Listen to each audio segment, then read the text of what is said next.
Boa tarde a todos, estamos iniciando aqui mais um Por Dentro do Jogo. Essa semana a gente está trazendo o vôlei de praia e o handebol como os dois esportes dos jogos escolares que a gente vai estar trabalhando aqui na live. Vamos ver se os professores já estão aqui conosco para a gente estar fazendo o convite e para eles estar participando aqui da live com a gente, trazendo muitas informações para a galera que está nos acompanhando aqui. Primeiro a gente vai começar com o handebol. Está aqui já o nosso professor. A resposta do professor Guilherme. Boa tarde, Luiz, tudo bom? Boa tarde, professor. Tudo bem? Está me escutando bem aí? Tudo certo, ouvindo bem, muito bem. Tudo bem? Seja bem-vindo aí à nossa live do Por Dentro do Jogo. Acho que tu está nos acompanhando aí essas nossas mudanças de acordo com a pandemia. Estamos nos readaptando para estar trazendo muita informação para a galera do esporte aí. Professor, quero que se apresente aí para a galera que está nos acompanhando. Hoje a gente vai estar falando um pouco sobre handebol aí contigo. Tu também, que a gente está direto nos jogos escolares também, está junto com a galera do vôlei de praia, né? Acredito que vai acompanhar depois da live aí. Com certeza. Pode se apresentar para o pessoal aí, professor Guilherme. Então tá. Bom, antes de mais nada, queria agradecer à Fundação pelo esse convite, né? Por poder estar falando sobre handebol. Falar sobre esporte é sempre muito bom. Agradecer também a indicação do professor José Roberto, o vulgo Beto, que indicou para estar aqui na live com vocês. Então, eu sou o Guilherme, já trabalho aí com handebol há 9 anos. Desses 9 anos, acho que todos os anos eu estive participando dos jogos escolares, seja aqui no município, na etapa micro, seletiva, nos estaduais. Gostaria de falar também que o nosso projeto do handebol masculino, né, quem trabalha junto comigo é o professor José Roberto, o Beto, e na parte do handebol feminino a gente tem o professor Maurício, que comanda aí as meninas desde o ano passado. Certo. Para a galera que está nos acompanhando aí, queria dizer que podem mandar perguntas, questionamentos, tudo que tiver de dúvida, o professor vai estar respondendo aqui com a gente de acordo com a live. Professor, queria que falasse um pouquinho da importância dos jogos escolares para a modalidade aí, todas as modalidades, mas agora a gente está falando do handebol. O que tu acha de importante de a gente estar fomentando os jogos escolares aqui em Florianópolis e, né, em geral, no estado de Santa Catarina, como a FESPORT faz? Uhum. Antes de mais nada, a importância dos escolares, não só para o handebol, mas para todas as modalidades, é que ele ajuda a melhorar muito o nível das equipes de rendimento aqui do município, não nosso, como todo o estado. Então, ele é crucial para que a gente possa também ter várias atletas, né, alunos, no caso, participando, que gostem da modalidade, que gostem de fazer esporte. Sobre o handebol, especificadamente, ele não é um esporte que passa muito na televisão, né? Dificilmente a gente vê o handebol passando na TV aberta, com exceção das Olimpíadas, e também nas TVs pagas, no caso. Só vai passar a final do campeonato ou a última etapa, 2, 3 jogos, masculino e feminino. É muito pouco comparado com outras modalidades.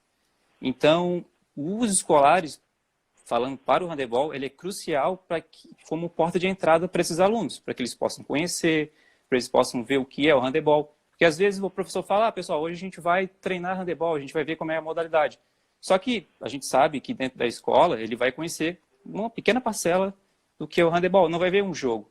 Aí, como vocês, achei muito legal também da Fundação, levar os jogos para os colégios, muitos alunos puderam assistir handebol, puderam ter um pouquinho mais de contato com a modalidade. Isso é crucial para a manutenção da modalidade. Porque se a gente não tem pessoas praticando no município, para que a gente possa conseguir atletas, é muito complicado. E a gente sabe que se esse funil tem que começar grande na base, que conforme eles vão crescendo, dificilmente, ou a gente para probabilidade, a gente sabe que eles vão deixando de praticar, né? A gente sabe que se não tiver muitos participantes, a gente vai ficar sem atletas no futuro. Então, isso é um fator crucial para a gente. Outro ponto que os escolares nos ajuda muito é que, como o handebol não tem essa cultura aqui no Brasil, diferente do futsal, do futebol e até do voleibol, hoje o basquete aqui no município também tem uma grande representatividade, a gente sofre um pouco pelo número de escolas que às vezes participam nos escolares, né? A gente gostaria que esse número fosse maior. A gente gostaria que tivessem mais pessoas interessadas em trabalhar com o handebol. Porque se a gente deixar morrer, daqui a pouco a gente não vai conseguir mais também ter jogos de base. Ainda, eu acho, se eu não me engano, no ano passado a gente até teve um número legal no masculino, sub-16 principalmente, nas categorias do 16, geralmente a gente tem mais equipes participando, mais escolas, mas infelizmente no sub-13 isso já não vem acontecendo tanto, né? Vem tendo uma diminuição. Então a nossa ideia é tentar motivar, também como projeto, que a gente consiga criar esse interesse de mais pessoas na modalidade. Professores, alunos, ex-atletas que às vezes podem se tornar professores também, nos ajudando nos projetos. Sim, sim. A gente viu ano passado uma grande representatividade, né? A gente conseguiu aumentar o número de inscritos, de escolas participando, até escolas chegando com bastante nível técnico aí, e até chegando às finais aí, escolas que não eram tradicionais, que Sim. conseguiram tá chegando aí nas finais dos Jogos Escolares do ano passado e aumentaram bastante o número de inscritos. Ô professor, e me diz uma coisa, como que os professores podem estar despertando interesse dentro da escola dos alunos em estar praticando handebol? A gente sabe que não é uma das modalidades mais praticadas, né? Está entre as quatro ali, mas, vamos dizer, num nível.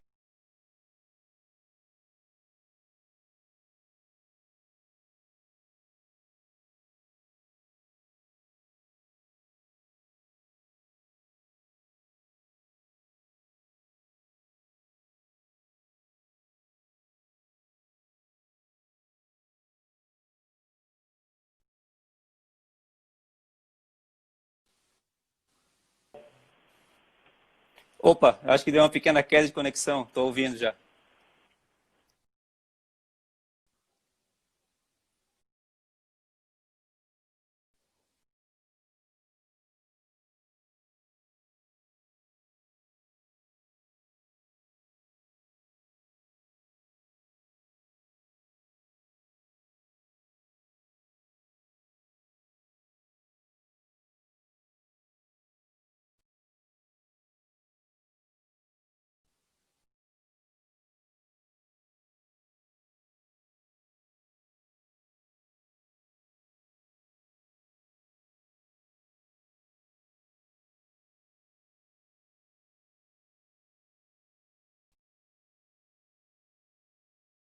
Não, deu uma pequena variada. Estou conseguindo ouvir agora. Deu para ouvir já. A gente sabe que não é uma tradição, a gente está com tanto o handebol dentro da escola, como é o futsal, né, como é o futebol, até mesmo o vôlei, como você citou, mas como que a gente pode estar despertando o interesse do aluno e até dos professores de tornar o handebol mais atrativo dentro da escola? Certo, uma boa pergunta. Então, o handebol por si só, ele tem um atrativo muito legal, principalmente quando a criança olha, a primeira coisa que ele percebe é a quantidade de gols que acontece na partida.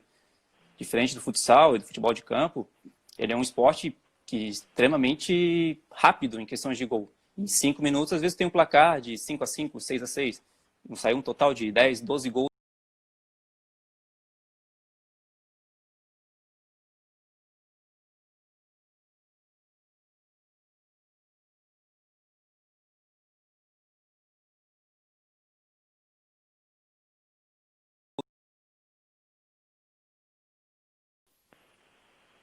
Deu certo aí? Voltou? Tá conseguindo escutar? A gente vai do jeito que dá aí, né? Devagarinho, acertando. Estamos com problema na conexão aqui do... Ô, professor, essa semana tiveram algumas dúvidas aí que chegaram para a gente Uhum. no Instagram da Fundação. Até peço para a galera que está nos assistindo aí seguir o Instagram da Fundação, nosso Twitter, se inscrever lá no canal do YouTube, até para que a gente possa estar transmitindo, a gente chegar a um número expressivo aí. Eu acho que, se não me engano, são de 1.000 inscritos no YouTube para a gente estar transmitindo os jogos dos Jogos Escolares, os jogos da FESPORT. Peço para a galera se inscrever lá. Como é cobrado o tiro de 7 metros? Chegou uma pergunta para a gente aqui no Instagram da Fundação. Poderia estar explicando para a galera aí? Sim, com certeza. Eu explico aqui e depois eu volto onde eu tinha parado de falar. Pode ser? Pode ser, professor. Tá, perfeito. Em questão dos tiros de 7 metros, quando o árbitro sinalizar a infração, né, que você vai poder fazer o chute em gol ali, você tem 3 segundos para poder realizar o tiro de 7 metros. O seu pé de apoio tem que ficar no chão, tipo, não pode movimentá-lo, o seu pé no caso não de apoio, pode mexê-lo, pode retirar, não tem problema. O seu pé que está de apoio não pode tocar a linha, que tem um quadradinho que marca os 7 metros, ele não pode avançar na hora do seu arremesso. Então você não pode saltar, não pode se mexer, o seu pé tem que ficar, o seu pé de apoio ficar fixo ao chão, e aí você pode realizar seu arremesso dentro desse tempo de 3 segundos. Caso na hora do seu arremesso seu pé venha à frente, vai ser invalidado o chute de 7 metros. Eu acho que era mais ou menos essa questão, não é? Era bem isso aí. E aí, se tu quiser voltar ali na situação que a gente estava falando sobre despertar dos interesses, pode dar continuidade na tua fala aí, professor. Tranquilo. Então, eu tinha falado sobre as questões dos gols, né? Que a gente tem bastante no handebol. Isso acaba despertando esse interesse. Porque o handebol é um esporte extremamente dinâmico, né? Tu consegue trabalhar ele de diferentes maneiras. Ele é um esporte muito aberto para todas as crianças. Aquelas que são mais inteligentes, conseguem jogar no centro de quadra, preparar um jogo para os outros. Tem aquele menino que é muito rápido, vai ser um ponta. Aquele que é mais forte, vai ser um pivô. Aquele que é muito ágil, que é muito bom em defender, vai ser goleiro. Ou até mesmo vai trabalhar em posições específicas, né? Vai ser um atacante só, vai jogar na hora do ataque ou vai entrar somente para defender. Então a gente consegue ser muito dinâmico quanto a isso no handebol. Uma das coisas muito legais, que eu deixo sugestão, se caso tivesse professor assistindo e quiser trabalhar nas escolas, é sobre o mini handebol. O mini handebol é uma proposta que a gente tem, que a gente, mesmo tendo quadras pequenas nas nossas escolas, não tem problema nenhum. Ele é justamente feito para isso, para que a gente possa trabalhar o handebol nesses pequenos espaços, com menos pessoas, obviamente. Você vai trabalhar no formato de 3 contra 3, 4 contra 4, ou se for crianças menores, menos gente ainda, às vezes um 2 contra 2, às vezes para iniciar um processo de engajamento, alguma coisa no handebol, né? Parte de fundamentação. Quando a gente trabalha o mini handebol, a criança toca mais na bola, então ela vai gostar de jogar, ela vai aprender o gosto do jogo, porque às vezes a gente quer que ela treine, mas ela não vai desenvolver o gosto da modalidade, é um problema. Então a gente quer que ela goste de jogar, que ela sinta prazer em fazer gol, que ela sinta prazer em estar se divertindo com seus amigos. E o mini handebol também, ele é muito bom porque ele vai necessitar poucos materiais. Às vezes eu não tenho uma bola necessária para a modalidade, não tem problema. O mini handebol é justamente para isso. Para usar bolas menores, bolas mais baratas, mais simples, com o intuito da gurizada gostar de jogar, de poder estar entendendo um pouquinho da modalidade. Uma vez eu tive... Meu tio é professor de educação física também, aqui no município de São José, e fui dar uma aula de educação física para ele. Utilizei, se não me engano, 4, 5 bolas, com um grupo ali de 35 a 40 crianças. Aí tu divide por grupos, aí tu trabalha em mini handebol. É divertido, assim, de você conseguir fazer. E numa dessas, numa turma de 40, se tirar 1 ou 2 para jogar e fizer isso em 5, 6 turmas, você consegue aí 10, 15 pessoas na sua modalidade, seja masculina ou feminina, obviamente. Isso é bem interessante para a galera mais nova ali, de menos idade dentro da escola, né? Para a iniciação dos jogos, seria bem interessante esse tipo de iniciação do mini handebol. O professor, chegou mais uma pergunta aqui, eu acho que, não sei se você já quer responder agora. O que é o tiro de canto? O que é o canto? A galera confunde muito. É o escanteio. O escanteio. É o escanteio do handebol, né? Então, handebol a gente só tem um escanteio, vou utilizar esse termo, quando a bola pega na minha defesa, do meu time, e vai para fora, no caso, em direção ao gol para trás. Se ela tocar no goleiro, não vai acontecer esse escanteio. Somente na defesa, somente no jogador da minha equipe. E aí ele vai lá no cantinho, botar o pé lá como se fosse num escanteio e fazer a cobrança, no caso, né? Vai passar para alguém, ou se quiser tentar arremessar em gol, fica também a critério da pessoa. Entendi. E aqui chegou outra. O que é o tiro livre e quando é ordenado o tiro livre? Tiro livre? É uma falta, basicamente. Quando o árbitro indicar que foi uma falta, você vai poder cobrar esse tiro livre. No handebol a gente tem os 3 metros de distância, né? Para poder cobrar esse tiro livre. Entendi. Professor Gui, para os professores que estão nos acompanhando aqui na nossa live, o que tu indicaria para estar se aprimorando, se aperfeiçoando sobre o handebol aí e estar ministrando nas aulas de educação física dentro da escola? Show, legal. Então, eu pelo menos gosto de ler bastante e dentro do material que eu encontrei 2 livros muito interessantes que resume bem sobre o handebol.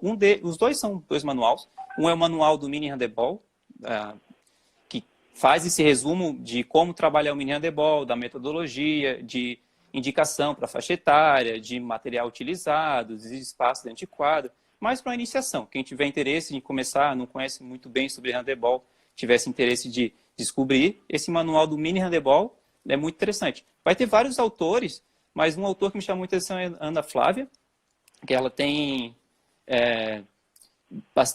Ana Paula, ela tem um conceito muito legal para explicar esse mini handebol. E o segundo, para um livro mais avançado, se caso tiver vontade, também se chama Manual do Handebol.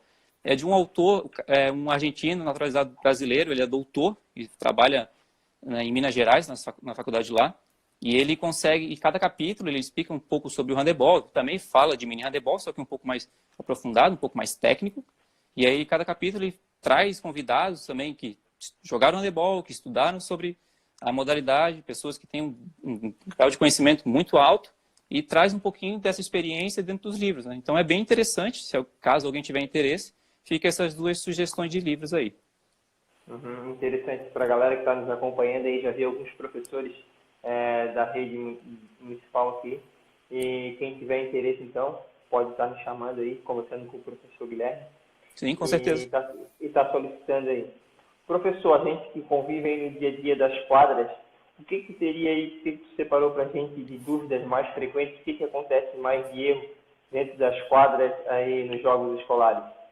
Então, eu começo falando de uma história engraçada no sentido, né? Mas ano passado, no Sub-13, um menino, provavelmente não sabia direito as regras, ele entrou, ele viu muita gente correndo com bola, pegou a bola, saiu correndo, deu lá 300 mil passos, arremessou, mas quando percebeu, não tinha feito gol, porque deu mais do que os 3 passos necessários do handebol. Então, e no fim, o coitado ficou frustrado, mas depois voltou e conseguiu jogar. Mas as dúvidas mais frequentes em relação a isso. Quando eu pego a bola na mão, o que eu posso fazer? Sabe? Eu posso dar 3 passos com ela e passar a bola. Quando eu pego a bola na mão, existem duas ocasiões, né? A primeira, se eu estiver driblando a bola e eu segurá-la, eu não posso driblar novamente. Aí eu vou cometer uma infração que a gente chama de duplo drible. Então, se eu estou driblando, segurei, não posso mais driblar. Eu posso dar os 3 passos, como eu falei, passar, arremessar, enfim.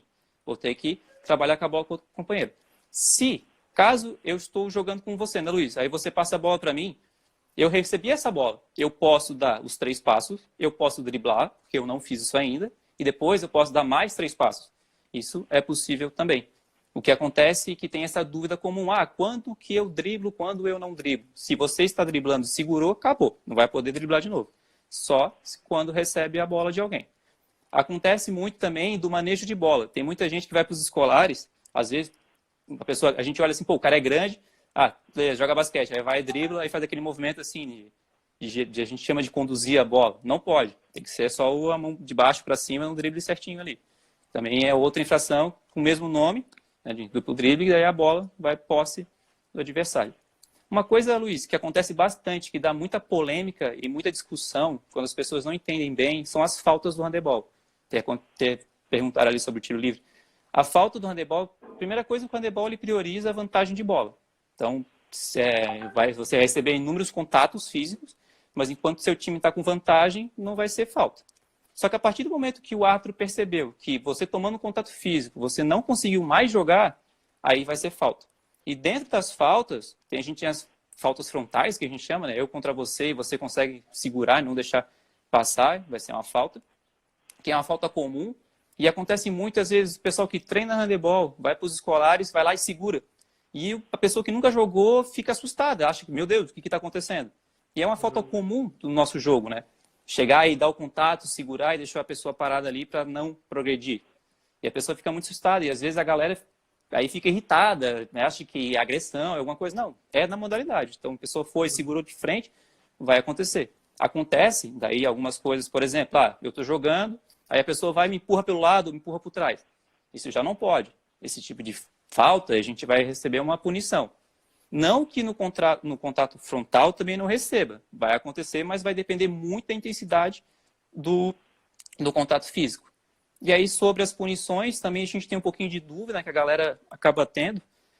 Primeiro, fiz a falta, repeti a falta, outro, o árbitro entender que eu estou ali muito chato fazendo falta, estou reclamando, cartão amarelo. Beleza, uma advertência. Não vou fazer mais isso. Ele está dizendo para mim que eu não posso passar dali.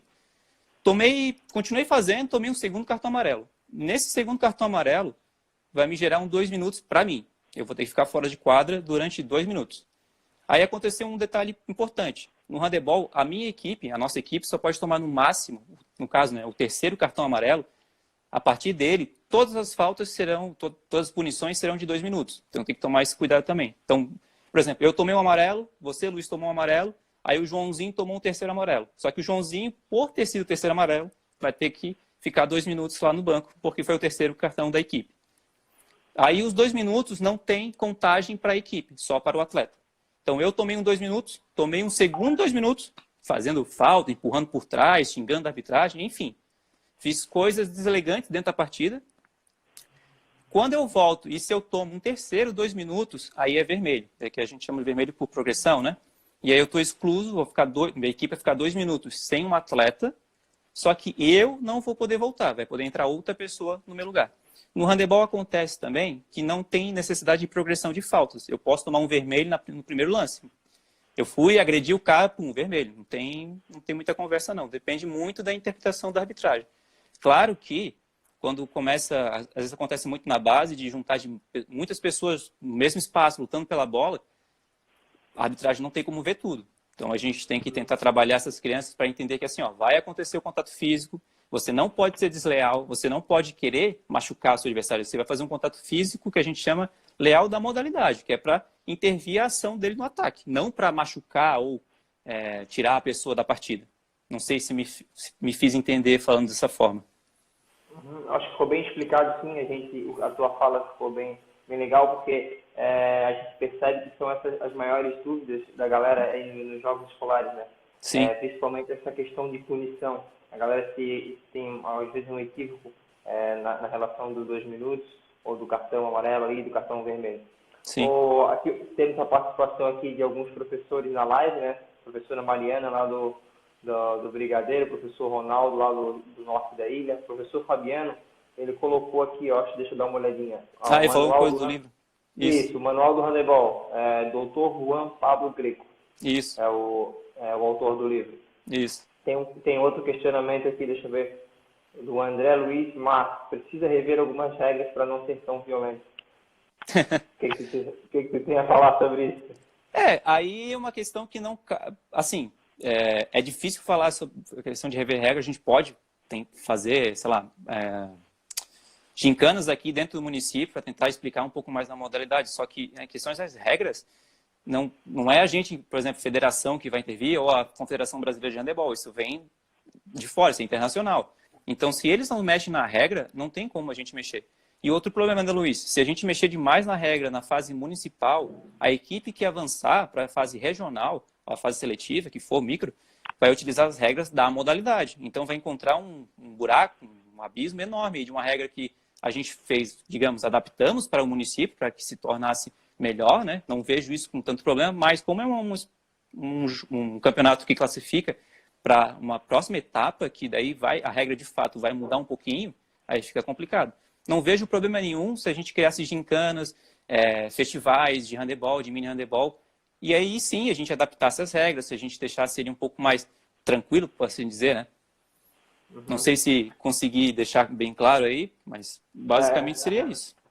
Como você falou ali, os nossos jogos escolares, que é a nossa fase municipal, o campeão das 4 modalidades ali coletivas, sim. E acho do vôlei de praia também, se eu não me engano agora tá, ele ganha vaga para disputar a fase estadual, né? Então a gente segue o mesmo regulamento, claro, da fase estadual.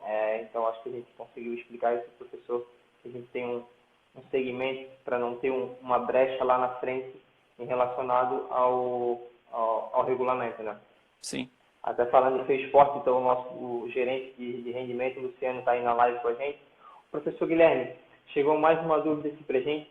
Quais são as posições do handebol? As posições? Sim. Bom, a gente tem um goleiro, né? Por si só, o goleiro é igual em todas as modalidades no futsal, vai defender as bolas, vai trabalhar embaixo das traves. Nós temos aí na quadra 6 jogadores, né? Dentre eles, trabalhar na parte mais externa para dentro de quadra, né? A gente tem os pontas, seja ponta esquerda ou ponta direita, são especializados aí em finalização, são jogadores geralmente muito rápidos, muito velozes, que conseguem saltar bem em direção dentro da área adversária, né?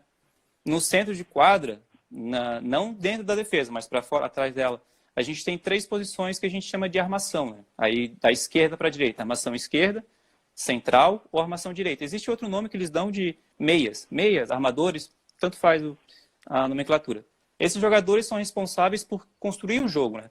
Dentro dessas posições, a gente tem o central, que a gente chama que é o cérebro da equipe, que é o cara que, de fato, vai escutar o que o técnico tem a dizer ou vai tomar suas decisões para poder criar uma oportunidade para sua equipe. Os meias esquerdas e direitas são responsáveis por finalização, são geralmente caras maiores, mais fortes, que conseguem criar com velocidade algumas jogadas. E faltou falar sobre o pivô, que é o cara que fica no meio da defesa. Geralmente é a posição das mais ingratas, né?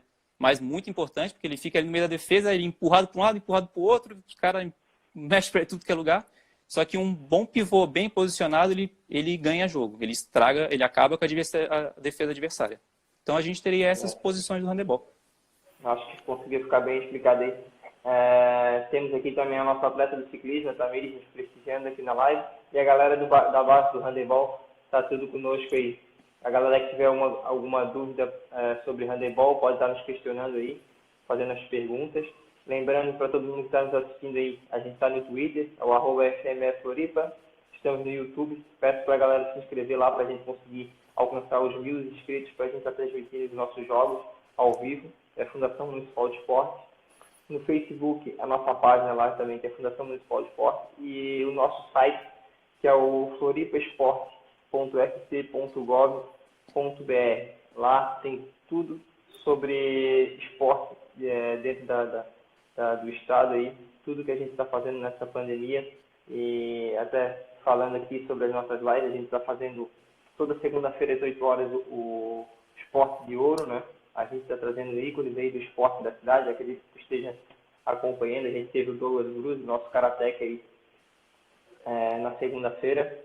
E temos o esporte de rendimento, onde a gente está falando sobre as nossas modalidades aí, como que elas estão se reinventando. E até queria, Gui, como é que está nessa situação o handebol, nessa pandemia? Como é que vocês estão tocando aí?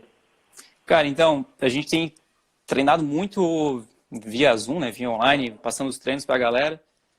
Estudado bastante para encontrar caminhos para tentar fazer um melhor treino físico pessoal, porque não é fácil, né? A gente sabe que agora na pandemia a gente não vai ter espaço de fato para treinar, mas é importante porque são vidas e isso não tem preço. Mas a gente tem estudado, tentado encontrar maneiras de passar uma metodologia legal de treino. Digo isso por mim, pelo Beto, pelo Maurício. A gente tem lido bastante, tentado correr atrás de artigos, livros. Saiu um livro aí recentemente sobre HIIT no handebol e a gente tem tentado ler ele e entender para criar uma metodologia legal para a galera aí, para não ter essa defasagem tão grande quando a gente voltar às competições, se Deus quiser que a gente volte sim com elas. Entendi. Professor, tivemos mais algumas dúvidas aqui, a gente está chegando quase ao fim. Antes de a gente finalizar aqui o handebol, lembrar para a galera dos jogos escolares que a gente está criando a Liga Virtual Escolar.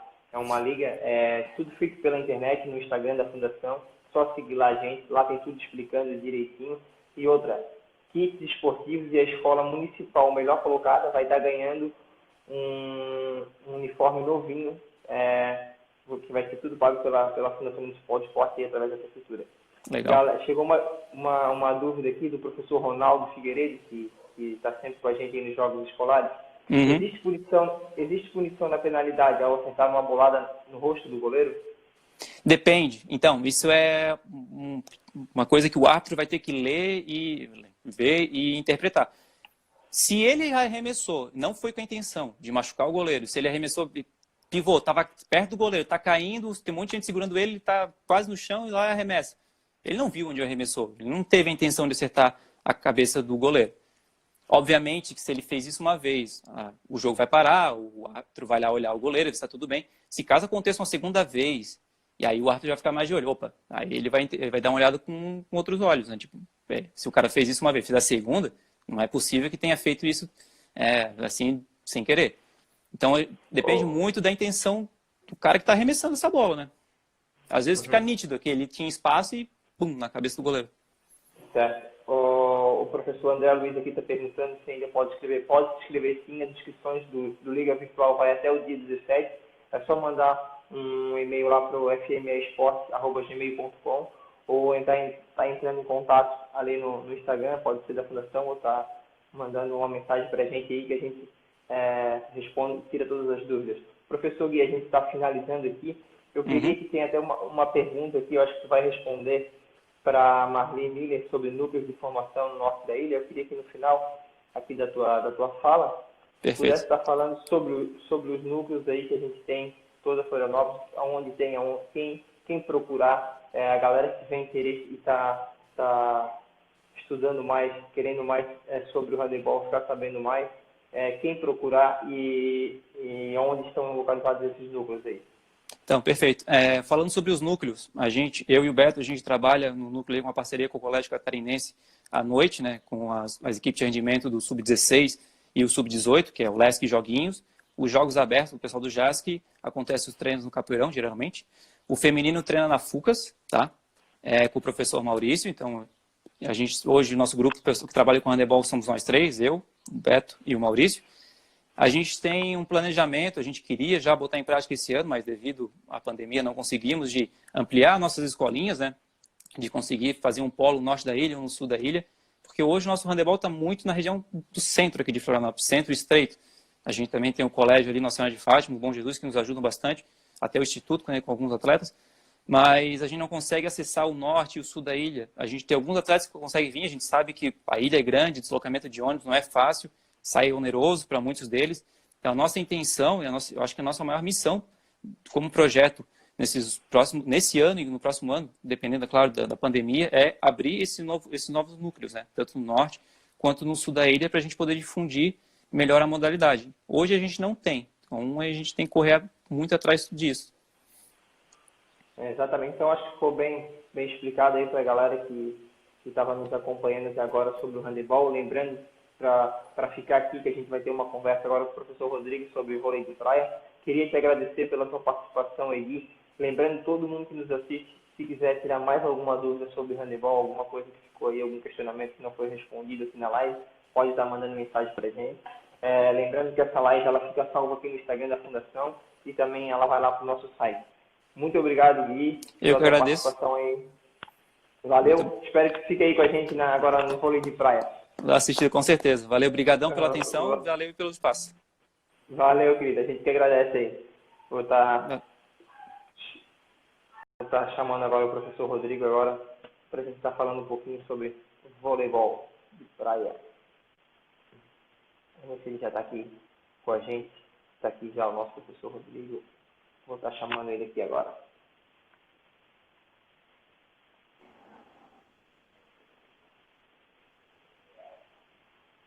Boa tarde, professor. Ei, Luiz. Tudo bem? Tá me ouvindo? Estou sim, tá me ouvindo bem aí? Tranquilo.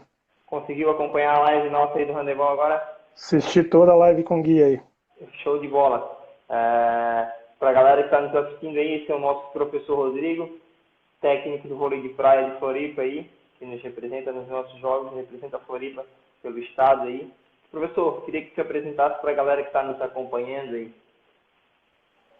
Boa tarde a todos, online. Primeiro agradecer à Fundação pela oportunidade, pelo convite, falar um pouquinho do vôlei de praia, falar um pouquinho de vôlei. Meu nome é Rodrigo, sou técnico de vôlei aí há quase 30 anos e sou técnico de Florianópolis, tanto do vôlei de praia como do vôlei de quadra. Show de bola. Professor, o vôlei de praia que a gente teve aí uma grande participação ano passado aí nos jogos escolares, muita gente participou aí, tivemos etapa seletiva, ali lembrando que a prefeitura investiu muito nas quadras de vôlei de praia aí na nossa cidade, e aí a gente vai estar trazendo um pouco mais de conteúdo para os professores e para a galera que curte, para estar inserindo talvez aí o vôlei de praia dentro do âmbito escolar, e a gente está fomentando mais o esporte aí. Professor, para a gente iniciar aí, a gente sabe que existe, alguns ainda confundem, né, o vôlei de praia, o vôlei de quadra, a gente vê alguns equívocos nos jogos aí dentro das quadras. Queria que tu pudesse estar trazendo para nós aí as diferenças, as regras entre o vôlei de praia e o vôlei de quadra. Luiz, as regras são, apesar de ser vôlei, bastante diferente, começar pelo ambiente, né? Um ambiente de praia, um ambiente mais mais divertido, vamos dizer assim, mais descontraído, mas as regras são bastante distintas, né? São 5 principais regras, assim, que são bastante, que se diferencia o vôlei de quadra e o vôlei de praia. Primeiro é o tamanho da quadra, né? As pessoas não se dão conta muitas vezes, mas a quadra de o vôlei indoor, né? Ela tem 9 por 9 cada lado, 9 metros por 9 metros, e a quadra na praia tem 8 por 8 cada lado. Né? Parece pouco, a gente pensa assim, 1 metro, mas não é, são 17 metros quadrados. Né? Então, no total, acaba dando uma boa diferença no tamanho da quadra. Até porque o vôlei de praia é jogado 2 contra 2, às vezes no máximo 4 contra 4, com algumas competições. Mas o normal é campeonato de duplas. A segunda regra que é bastante diferente é a recepção do saque. Né? No vôlei de quadra, a gente pode receber o saque com o toque por cima, né, com a ponta dos dedos. E no vôlei de praia, o toque por cima ele tem que ser dado de maneira perfeita. Né? Não pode ter alguma imprecisão no contato com a bola. Então, tanto a recepção quanto o levantamento teriam que ser perfeitos. Então, quase não existe a recepção do saque com um toque por cima. Normalmente se faz a recepção com a manchete, né, com o antebraço, com os antebraços unidos. Outra regra é, como eu falei, o levantamento. O toque tem que sair perfeito. No vôlei de quadra, existe uma tolerância maior a respeito da execução do fundamento toque. Né? A quarta diferença é o ataque, que não pode ser passada a bola para o outro lado com a ponta dos dedos, né? Justamente para não ficar algo desigual, vamos dizer assim, né? Não passar a bola para o outro lado. Normalmente os atletas usam essa parte aqui de fora, dos dedos, para passar a bola para o outro lado quando querem fazer uma largada. E a quinta diferença maior que existe entre os dois esportes é que na defesa o bloqueio conta toque na praia. Então na quadra a gente pode dar 3 toques a partir do bloqueio em qualquer situação.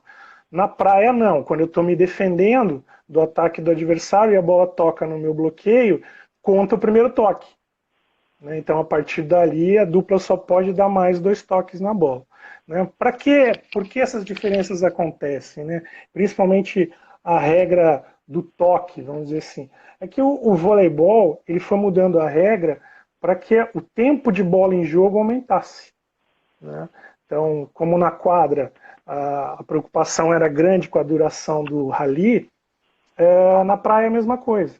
Né? Tem-se uma preocupação muito grande com o tempo de bola em jogo. Então, por isso que se diminuiu o tamanho da quadra, porque antigamente com a quadra maior, ficava muito fácil fazer ponto. Né? O cara sacava, outro passe, levantamento, ataque, ponto, porque a quadra era muito grande. Então, foi se diminuindo o tamanho da quadra para aumentar o tempo de jogo. Uhum. Certo, a gente que convive aí no dia a dia dos jogos escolares, a gente vê bem essa situação que tu acabou nos falando aí. A galera, o saque e a pessoa recepcionando como se fosse um passe. Exatamente, como se estivesse na quadra indoor. Exato. Uhum. E o passe, geralmente, ele também usa um soquinho para passar, isso também é permitido, né? Também é permitido. Professor, me diz uma coisa, iniciação do vôlei de praia, para a gente com os menores, o que tu poderia estar falando um pouquinho para a gente aí, para os professores estar trabalhando, adaptando isso dentro da escola ali? A adaptação do vôlei de praia seria a mesma recomendação que eu falei. Eu tenho um problema sério com o fone, meu fone não para no meu ouvido. Seria mais ou menos o mesmo conselho que eu daria para a iniciação, para aquele, principalmente o pessoal que não tem uma caixa de areia, né, uma quadra de areia na escola. Né, pode ser trabalhado na quadra indoor sem problema nenhum, ou quem tem uma quadra de cimento mesmo que seja a céu aberto, né, ou tenha no seu ginásio uma quadrinha, né, coberta, pode trabalhar o vôlei de dupla sem problema nenhum. Né? O que eu recomendo sempre para a iniciação, tanto do voleibol indoor como do voleibol de praia, é a criança, como o Gui acabou de falar ali sobre o mini handebol. Né? A criança precisa tocar na bola para gostar de praticar o esporte. né? Se ela passa muito tempo durante a aula sem tocar na bola, apenas correndo de um lado para o outro ou olhando os outros fazerem, ela não vai gostar de praticar. Então, o gosto pela prática, né, do esporte depende dela tocar na bola. Então, um mini vôlei é bastante interessante para isso, né? A gente diminui a quadra ao meio, né? Diminui a rede ao meio, diminui a quadra na sua questão longitudinal também ao meio, então ela fica um quadradinho pequenininho, e dá para fazer vários tipos de atividades, 1 contra 1, 2 contra 2, e as crianças vão tocando mais na bola. Né? Isso vai fazendo com que ela vá criando gosto e vai aprendendo, porque não tem outra maneira de aprender senão tocar na bola, tanto no vôlei, basquete, handebol, qualquer esporte. Certo, professor. Temos algum galera nos assistindo aí. Podem mandar perguntas, podem tirar suas dúvidas. Temos aqui a galera da AMF, professor Fernando Faquim, que está nos assistindo aí também, André Melo presente, professor Beto do handebol, que a gente acabou de falar um pouquinho anteriormente. E todo mundo que tiver dúvida aí sobre vôlei de praia, o nosso professor Rodrigo, nosso técnico de Floripa, está aqui para nos responder. Professor, o que é preciso para a gente estar jogando vôlei de praia? Bom, Florianópolis é uma cidade abençoada nesse ponto, porque tem muita praia. Né? E a Prefeitura, a Fundação Municipal de Florianópolis, tem feito um bom trabalho no sentido de montar estruturas, né, pela cidade para as pessoas, para o cidadão em geral, poder praticar o vôlei de praia se quiser. Né? Mas, na verdade, o vôlei de praia não precisa muita coisa. Né? A gente precisa dos postes, uma rede, uma marcação na quadra que pode ser feita com os pés mesmo, na areia, né? E a bola. Né? Se não tem rede, Rodrigo, o que faz? Estica um elástico, estica uma corda ou 2 cordas, né? Mas não precisa muita coisa para praticar. Né? Basta querer, ter a vontade e aproveitar Florianópolis, né?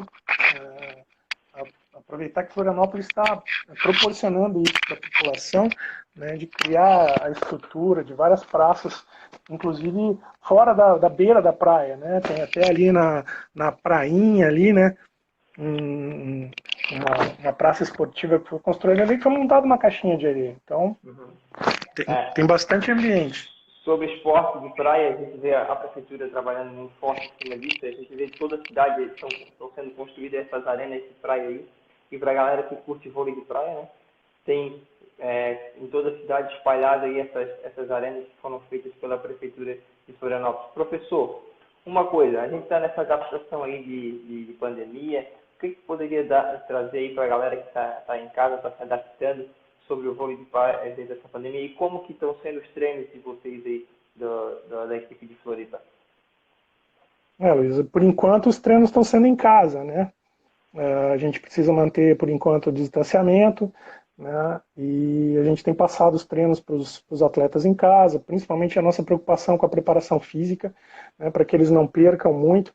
A gente estava março, a gente já estava num processo bem adiantado em termos de preparação física das nossas equipes, e a pandemia, né, a quarentena nos pegou assim num momento muito complicado no nosso planejamento. Então a nossa preocupação é passar que os atletas não fiquem ociosos, não fiquem parados de todo. Então a gente vai passando exercícios, vai passando treino na medida do possível, a gente sabe das limitações, tem gente que mora em apartamento, tem gente que mora em casa, então há uma diferença muito grande, né, do que cada atleta pode executar na sua casa. Mas o vôlei de praia ele tem um fator aí legal, que não junta muita gente, né, no ambiente, né, e pode ser jogado ali 2 contra 2, até se numa brincadeirinha dá para botar mais gente na quadra, 3 contra 3, né, para que não fique uma aglomeração muito grande de pessoas. Dá para fazer, ainda, né, de acordo com as portarias que estão saindo da Secretaria da Saúde, permitindo com que algumas atividades ao ar livre sejam executadas. Então dá para fazer o vôlei de praia com devido cuidado, de higiene, de uso de EPIs, né? Então dá para fazer o vôlei de praia ainda tranquilo. Nós ainda não voltamos a treinar, porque a gente tem a dificuldade do transporte público, a maioria dos nossos atletas depende do ônibus, então ainda nós não voltamos. A nossa perspectiva é que nas próximas semanas, com a volta do transporte público, a gente possa iniciar devagar o trabalho com eles, de recuperação física, com bastante afastamento ainda, até as coisas voltarem ao normal. Certo. Professor, estão chegando algumas perguntas aqui. O professor Ronaldo Figueiredo, do Colégio Oswaldo Machado, lá da nossa ilha, para os jogos escolares, o professor não acha que deveria baixar a altura de 2,43? Eu acho que os jogos escolares deveriam respeitar as alturas que a FESPORT usa, né? Para cada idade existe uma altura, né, e a gente tem que adaptar em relação a isso. Uhum. Lembrando que a fundação ela segue o mesmo regulamento da FESPORT, né? E os nossos jogos escolares... Se os atletas são acima de 16 anos, a altura é 2,43, aí não tem o que fazer. Nossos jogos é de 11 a 13, os menores, né? E de 14 a 16, os maiores. Professor, chegou mais algumas perguntas aqui. Durante um jogo, caso um jogador se machuque, como que funciona? Existe um tempo de recuperação para esse atleta, o chamado tempo médico, no vôlei de dupla, e não existe substituição. Uhum. Né? Se o atleta não conseguir se recuperar a partir daquele tempo médico que ele pode solicitar, a dupla perde o jogo. Certo. Chegou outra pergunta aqui para gente. Durante o primeiro contato visando a defesa, é permitida a bola encoste em qualquer parte do corpo do atleta? Sim, essa é uma regra que tanto na quadra como na praia mudou, né, de alguns anos já. O vôlei pode ser jogado com qualquer parte do corpo. Certo. Mais uma pergunta aqui. Sendo Florianópolis uma cidade de várias praias, como podemos massificar o vôlei de praia no município? Um dos trabalhos que a Fundação fez foi aumentar o número de espaços, né, e a gente pode... existem núcleos, né, a gente tem um núcleo no norte da ilha, lá nos ingleses, no Colégio Erundina, com o professor Rafael. Isso é um grande trabalho aproximado, né, do trabalho que a gente tem da equipe que representa Florianópolis, tanto na quadra como na praia, na Elase, que a gente concentra os nossos treinamentos na Elase. Então, é isso, é criar outros núcleos, conseguir aproximar outros profissionais do nosso trabalho, para aos poucos ir massificando ao redor da ilha inteira. Uhum. Acho que os jogos escolares têm uma importância também nessa massificação, né, professor? Porque lá dentro Exatamente. na escola passa todo mundo, de repente, né? Um talento pode estar lá e nos jogos escolares ele pode ser descoberto, né? Existem as duas vias, né, Luiz? Existem as duas vias, assim. Existe o atleta que nos procura na equipe de treinamento, vindo da escola, que o professor encaminha, que ele procurou o professor encaminha, e tem também o atleta que nos procura, que depois a gente diz, você pode jogar os jogos escolares pela sua escola. Né? Existem as duas vias. Exatamente. E queria uma fala tua sobre a importância dos jogos escolares. Para a escola, para o aluno e para o fomento do esporte na cidade. O que tem para nos colocar, professor? O esporte escolar é muito importante para nós que trabalhamos com vôlei, com esporte competitivo de alto rendimento. Né? Formação de tudo, onde na educação física que o professor pode identificar facilmente um talento. Né?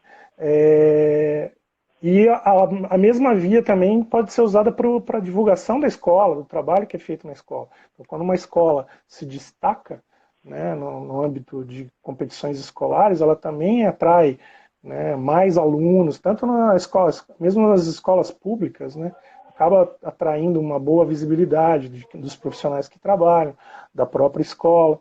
Né? Então, os jogos escolares têm uma importância muito grande na formação de atletas. Né? Não necessariamente o trabalho precisa ser realizado na escola, né? Porque muitas escolas não têm a estrutura adequada, né? Até às vezes o professor não tem nem o tempo adequado para dedicar ao treinamento. Né? Mas a captação de talentos é muito importante na escola. Sim. Até esse é o intuito dessa live, desse projeto que a gente fez por dentro do jogo, né? Que é para estar trazendo todas as modalidades dos jogos escolares e estar trazendo um pouco mais de conteúdo, de conhecimento para os professores da rede, para quem sabe despertar um interesse em alguma modalidade, né? E estar trabalhando lá dentro da escola, né? esse é o nosso intuito, até para quem está nos assistindo aqui, se tiver interesse em determinada modalidade, quiser saber um pouco mais, se aprimorar um pouco mais sobre a modalidade, pode nos procurar da Fundação Municipal de Esporte, a gente tem contato de todos os nossos técnicos, ou procurar o técnico, né, que está aqui com a gente, passando informação, e está se aperfeiçoando mais. Professor, tu falou um pouco de talento ali, como que a gente pode lidar com o talento dentro da escola? E quem que a gente pode procurar alguém que desperte nos olhos do professor? A gente sabe que principalmente com o vôlei masculino, que é o nosso caso, né, os meninos na escola preferem mais futsal do que vôlei, né? Normalmente o atleta que nos procura, ele não vai aparecer na escola, né? Ele não gosta de futebol, na maioria. Por que não gosta?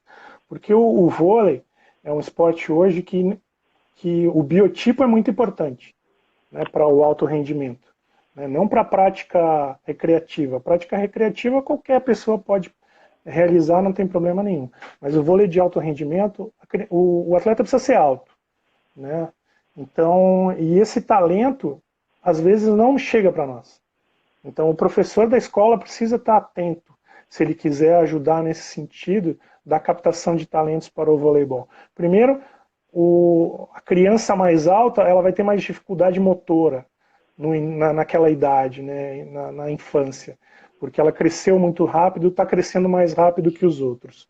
Então ela vai ter dificuldade de certas práticas, como o futebol, por exemplo. Então os meninos mais altos às vezes têm dificuldade de jogar futebol, né?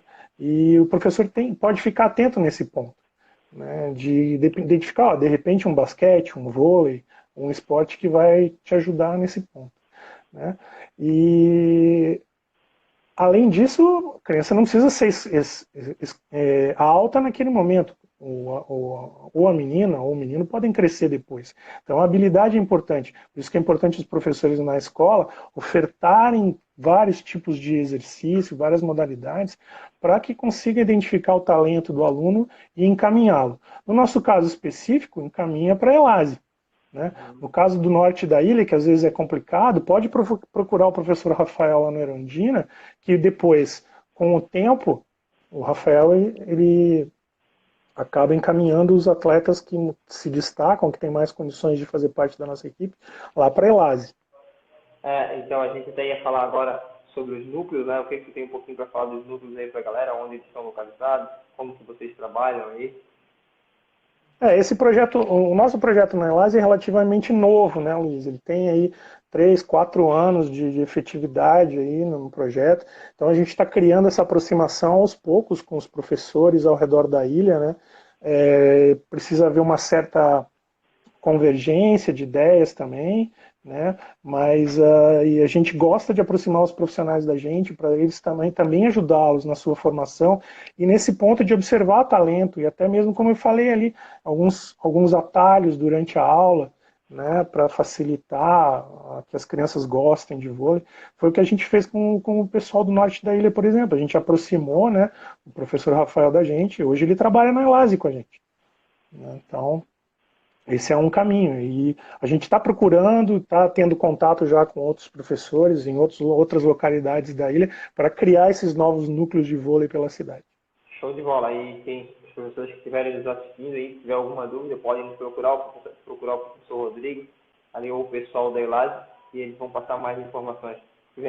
Tem outras perguntas aqui, professor, que a gente selecionou durante a semana e que estão chegando aqui para a gente. Durante o saque ali, o atleta, ele pode sacar de qualquer lugar, fora da linha da quadra? Estando atrás das linhas laterais, ali no fundo da quadra, né, atrás da linha do fundo, ele pode sacar de qualquer posição ali. Uhum. Né? Não existe mais aquela zona de saque pequenininha de 3 metros na direita, como tinha antigamente na quadra, né? Isso caiu, eu acho que em 1994, faz bastante tempo, e a praia é igual à quadra nesse sentido. Certo. Só não pode, eu acho que tá escondendo a bola atrás do seu companheiro, né? Isso. Isso é bem relativo, é complicado de pegar, né? Mas normalmente as duplas são bastante respeitosas em relação ao adversário nesse sentido. O jogador que não está sacando não pode tapar a visão, né, dos adversários em relação ao sacador. Certo. Para a galera que está nos assistindo aí, essa live por dentro do jogo, lembrando, professor, todos os professores aí da rede que estão nos assistindo, a gente está lançando aí mais um quadro, que é a Liga Escolar aí, onde as escolas do município, todas as escolas podem se inscrever, né, até o dia 17, e lá a gente vai estar fazendo um tipo de um jogo pelo Instagram da Fundação, só através de votação, e as campeãs ali, as 4 primeiras vão estar ganhando os kits esportivos, e a escola municipal melhor colocada vai estar ganhando um uniforme novinho, que a Fundação vai estar disponibilizando aí. Lembrando que a gente tem outras lives, por dentro do jogo, é o Esporte de Ouro, com ícones do esporte aí da cidade, o esporte de rendimento, que a gente está contando as histórias aí das nossas equipes. Para a galera que está nos acompanhando aí, sabe que a Fundação está fazendo um trabalho diferenciado aí nessa pandemia. Temos mais uma pergunta aqui sobre o vôlei de praia. Com a pandemia, o vôlei de praia pode ser um primeiro caminho para a retomada dos treinos de voleibol? Nosso professor Fernando. Agradecer ao Fernando, né? A Fernanda que fez essa pergunta. Pode ser sim, porque o vôlei de praia, como ele tem um número menor de jogadores em quadra, pode ser um bom caminho, sim, né, para a retomada após aí a quarentena. Né? Proporciona um distanciamento maior, proporciona, né, menos aglomeração em quadra, vamos dizer assim. Né? Então pode ser um bom caminho, sim. Sim. Também, quem quiser nos seguir lá no Twitter, FMF Floripa, no YouTube, a gente reitera aqui o pedido para a gente conseguir transmitir os nossos jogos, chegar a 1000 inscritos lá no YouTube da Fundação. Se inscreva, é Fundação Municipal de Esporte. No Facebook é a nossa página, que é a Fundação Municipal de Esporte, e o nosso site, que lá contém todo o conteúdo, tudo que tem de esporte na cidade. O nosso calendário é atualizado diariamente pelo nosso professor Kleber Gil, lá que faz um trabalho extraordinário. É o floripaesporte.sc.gov.br. Para a galera que está nos assistindo aí, que tiver mais alguma dúvida, a gente está chegando ao fim da nossa live aí com o professor Rodrigo. Lembrando que o vôlei de praia, as atividades, né, os esportes de praia estão sendo aí, os espaços físicos estão sendo criados aí na cidade pela Prefeitura de Florianópolis. Quem tiver interesse aí de estar praticando, né, professor? Tem toda a ilha, toda a cidade tem arena de esporte. Queria que você deixasse uma fala final aí para a galera que tem interesse de estar praticando o esporte, o vôlei de praia nas escolas. Uma dica aí para a galera, professor, final. Fazer, o pessoal das escolas, aí, os professores que trabalham nas escolas, o voleibol é a criança praticar. Né? Às vezes quando a gente vai trabalhar o vôlei na escola, não especificamente o vôlei de praia, mas o vôlei no geral, a gente deixar a criança rodando pela quadra sem tocar na bola, ela acaba não gostando de vôlei, principalmente os meninos. Né? Então quando a gente faz um mini vôlei ou faz o vôlei de duplas, né, que seria uma preparação para o vôlei de praia, se o professor não tem uma quadrinha de areia, é ideal. Aí o menino vai tocando na bola, a criança vai tocando na bola, até a menina que às vezes não gosta, né, vai tocando na bola, vai criando interesse pelo vôlei, e quanto mais toca na bola, mais aprende, melhora, e aí acaba gostando. Ninguém gosta daquilo que a gente não faz, não pratica. Show de bola, professor. Eu queria te agradecer pela participação aí da live. A gente está chegando ao agradeço, Luiz. Muito obrigado.